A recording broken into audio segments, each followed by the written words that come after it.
Саламатсыздар ма, студенттер? Бүгін біз сіздермен критериалдау оқыту технологиясы пәнінен вебинарымызды бастаймыз. Бүгінгі вебинарымыздың тақырыбы кері байланыс оқытудың тиімділігін арттыру негіздері тақырыбында жүреді.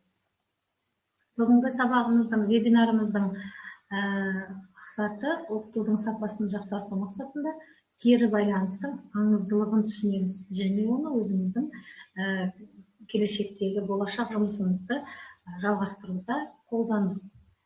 Келіңіздер, бүгін біз сізбен бірінші осы тақырып аясында біздің әріптесіміздің берген түсінігін тыңдап аламыз. Саламатсыздар ма, құрметті әріптестер?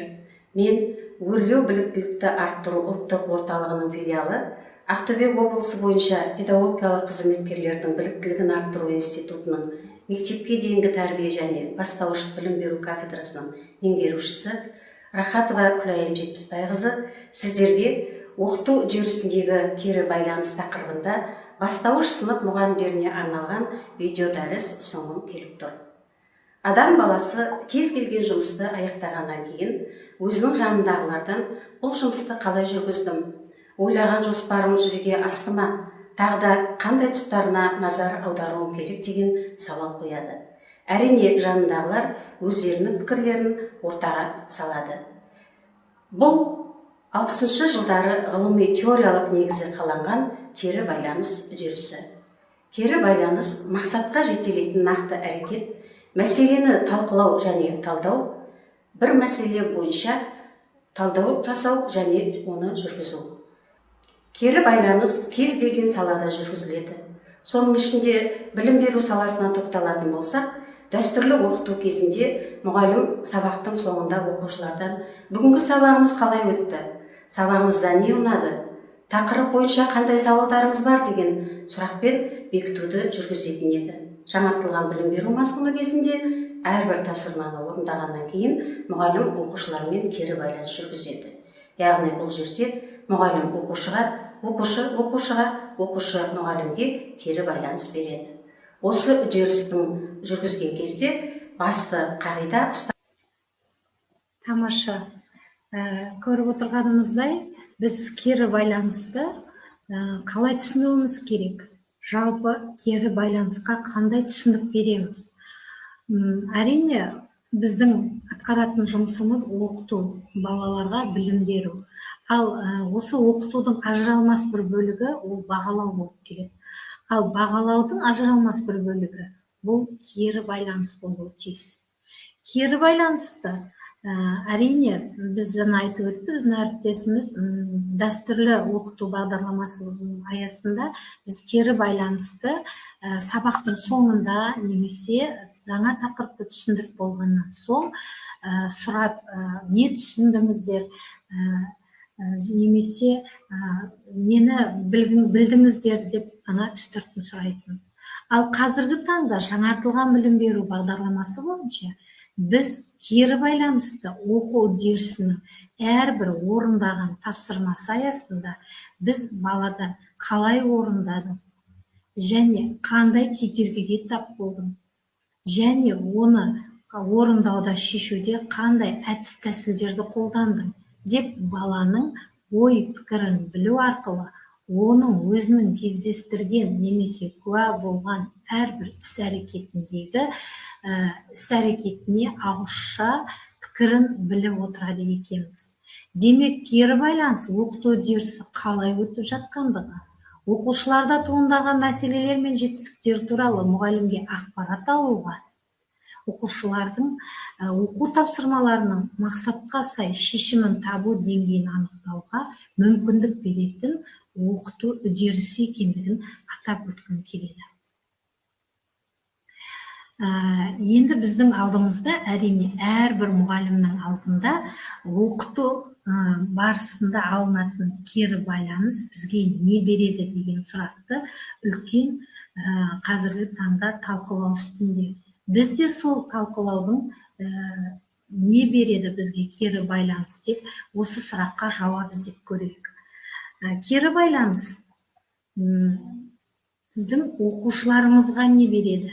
Әрине оқушыларға оқуындағы негізгі проблемаларды анықтайды.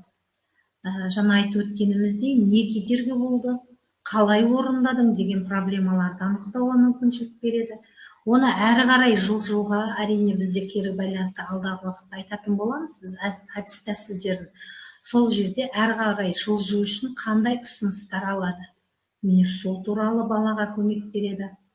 Өзін өзі бақылап, әрине біреуге баға беру үшін біз оны өз деңгейімізде бағалаймыз. Сонда біз біреуге баға берместен бұрын біз өзімізді бақылап алуымыз керек болады, бағалауымыз керек болады. Соның іс-әрекетіне баға беріп, және біз оның дұрыс жасаған іс-әрекеттерін таңдап, талдап отырады екенбіз. Және оның ең соңында біз бағасы жасалған, орындалған жұмысқа біз соның нәтижесіне баға береді екенбіз. Осы бағаны баладан біз алады екенбіз де, мұғалім оны жалғастырады екен. Демек, мұғалімдерге бұл кері байланыс не береді? Оқыту үдерісінде. Оқыту үдерісінде мұғалімдерге оқудағы проблемаларды анықтауда, жаңа әдістерді, оқыту тәсілдерін таңдауда, сабақты жоспарлауда, оқушыларда туындаған мәселелер мен жетістіктері туралы толық біліп мағлұмат алуға және деңгейді анықтауға мүмкіндік береді екен. Немесе әрбір сабақтағы қысқа мерзімді жоспарды жасағанда, сол жоспардағы әрбір бағалау критерийлерін жасақтағанда мұғалімдерге көмек болады екен келесі қысқа мерзімді жоспарды жасақтаған кезінде. Енді біз және осы мұғалімге және оқушыға не береді деген жерімізде және айта кететін жағдай, немесе бізде кері байланыстың қандай түрлері бар екенін білеміз. Сіздер мектепке барғанда тәжірибеден өткеніңізде осы кері байланыстың түрлерімен, немесе кері байланыстың ұнамды, ұнамсыз, нақты емес түрлерімен кездестіңдер. Балдарға осындай кері байланыс жасап жатырған мұғалімдердің кері байланысына сіздер куә болдыңыздар. Нақты емес дегенге түсінік беріп кетейік. Нақты әрбір орындалған жұмыстан кейін біз кері байланысқа орындалған жұмысқа кері байланысты нақты беруіміз керек болады екен. Немесе біз қай жерде кемшілігі болды балада, қай жерде неге мән беруі керек еді, сол тапсырманы орындауда әдіс тәсілдеріне біз нақты түсінік беріп кетуіміз керек болады екен.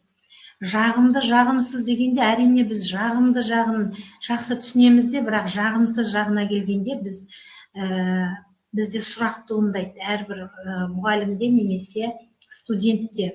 Сонда біз баланың жағымсыз жағын айтпауымыз керек па деп. Әрине, біз балаға жағымсыз жағынан бұрын біз жағымды жағын айтамыз. Алдағы уақытта біз әдіс тәсілдерге тоқтаған кезде айтамыз. Әрине, баланың әрбір орындаған жұмысының талдаған кезімізде біз бірінші оның жағымды жағын. Сіз мысалға баланың орындаған жұмысында әрине сіздің жазуыңыз керемет, жазыпсыңыз. Сіздің орындаған тәсіліңіз дұрыс, мысалға, ондықтан аттап қосуда айтатын болсақ, сіз алдағы уақытта осы әдіс тәсілді және бір меңгеруіңізге бәрібір керек болады, осыны оқуыңыз керек деп біз ұсыныс тастап, жағымсыз орындамаған жерін балаға тиімді тәсілді пайдаланып жеткізуіміз керек болады екен. Сондықтан да әрбір кері байланыс бізде балада келешектегі әрбір орындайтын жұмысында уәжін туындату үшін, уәжін дамыту үшін, ішкі және сыртқы уәжін әрі қарай дамытуда дұрыс әсерін тигізу керек болады екен осы кері байланыс арқылы. Баланың ішкі уәжін сөндіріп алмас үшін біз кері байланысты жағымды және нақты жағынан бастағанымыз дұрыс болады деп айта кеткім келеді. Енді көріп отырғаныңыздай кері байланысты біз әрине мұғалімдер ауызша және жазбаша түрде береді екен. Немесе екі түрі бар екен, ол ауызша және жазбаша түрлері болады екен. Ауызша кері байланысты біз айттық, ауызша кері байланысты біз әрбір жұмысты орындағаннан кейін тапсырмаларда оқушылардың өзіне өзі баға беруінде, орындаған жұмысына, мұғалімнің оқушыға беруінде және олар бір-бірін өзара бағалауында біз кері байланысты ауызша береді екенбіз. Ал жазбаша ал кері байланысты біз дәптерлерді тексергенде, бақылау жұмыстарын орындағанда, қысқа сол қалыптастырушы бағалауды әрине ұйымдастыратын уақытымызда біз жазбаша жаңағы айтып өткен, жоғарыда айтып өткен ұнамды және нақты түрде беруіміз керек болады екен.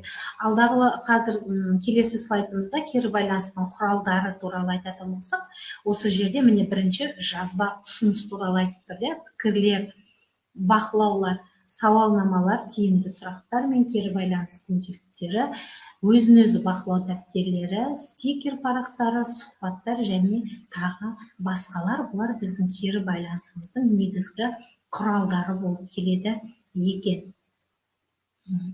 Ауызша кері байланыста біз қалай жүзеге асырамыз, немесе ауызша кері байланысты қалай іске асырамыз деген түсінікке нақты жауап беретін болсақ, тапсырма немесе критерий үшін ауызша пікір жалпы болып табылады.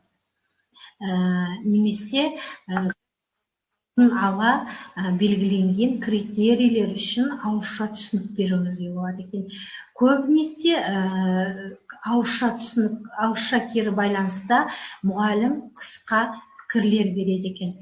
Орындалған жұмысқа ғана біз кері байланыс жасайды екенбіз. Әрине барлық уақытта біз айтамыз, біз кері байланысты балаға емес, оның орындаған жұмысына тапсырма береді екенбіз. Ауызша кері байланысты және біз жақсы ұйымдастыруымыз үшін алдын ала жасалып жатқан жұмысқа ауызша кері байланысты жазба түрінде, жазбаға аудио жазба және видео жазбаларға жазып алып, балдарға кейіннен және бір тыңдатып, қай жерде қандай баға берілді, қалай жұмыс орындалған туралы және бір рет есіне салуымызға болады екен. Жазбаша кері байланысты пікірлер бағалау критерийлеріне тиісті жазылуы қажет дейміз. Әрине нақты болу керек. Сондықтан да біз алдын ала бағалау критерийлерін дайындап аламыз. Дескриптірлер дайындаймыз, одан кейін солар бойынша біз балаға жазбаша кері байланыс жасайды екенбіз. Пікір жазғанда әрине баланың атын жазып, жалпылама түрде емес, балаға арнап біз кері байланыс жасасақ жазба түрінде, онда мұғалім оқушыға тікелей қате кемшілігін әрине жағымды түрде айтса, онда ол келесі жұмысты орындағанда соны бала есіне түсіріп отыратын болады. Сонда біздің жазбаша кері байланысымыз тиімді болып келеді екен. Және пікірлер қысқа да нұсқа анық болу керек екен. Және көп пікірлер жазылмауы керек дегенде осылай түсіндіруімізге болады екен. Енді біздің кері байланысымыз сабақта жалпы мына үш түрде алып барылады. Кері байланысты осы үш үдеріске береді екенбіз. Немесе көңіл күй мен эмоциялық жағдайды анықтауға арналған кері байланыс, немесе ол туралы сіздер білесіңіздер, біз сабақ барысында да осылай кері байланыс жасап жүрміз. Олар ауа райы, бағдаршам, алма ағашы туралы көңіл күйді білдіретін кері байланыс. Сондай-ақ сабақтағы іс-әрекетке кері байланыс, олар табыс сатысы, немесе мен сабаққа кіру барысында ең бірінші кері байланыс жасаймыз да, мен мынаны білетін едім, сатының басында тұрам, ортасында тұрам, екінші саты, үшінші сатыда тұрам. Әрі қарай бүгінгі сабақта осылай алған білімім арқылы мен алға ілгеріледім, немесе сол орында тұрмын деп біз сабақтағы әрбір іс-әрекетке кері байланыс жасап отырады екенбіз.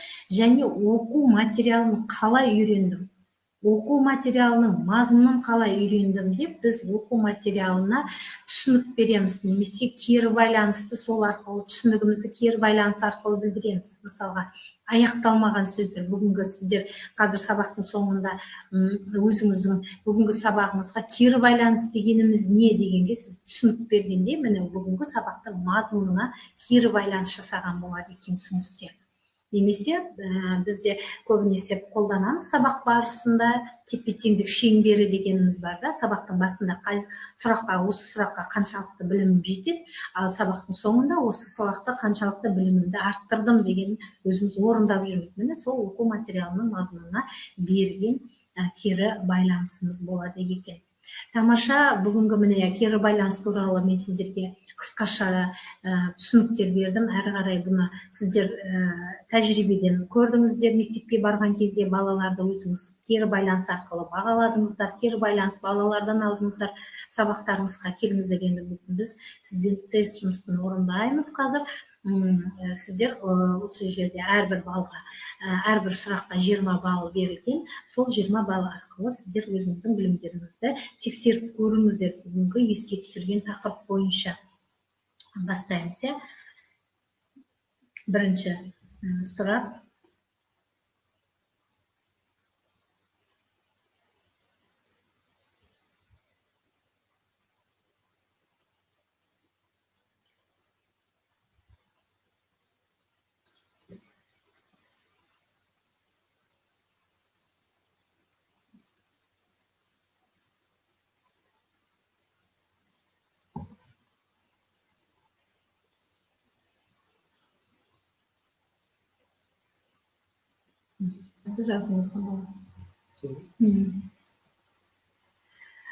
Тамаша, тест жұмыстарын орындадыңыздар. Бүгінгі вебинарымыз аяқталды. Рахмет қатысқандарыңызға. Сіздерге төменде осы тақырыптың несі берілген, файлда тіркелген толық нұсқасы лекцияның, одан кейін және тест сұрақтары берілген. Соны орындауыңызға үйге тапсырма етіп беремін. Сау болыңыздар.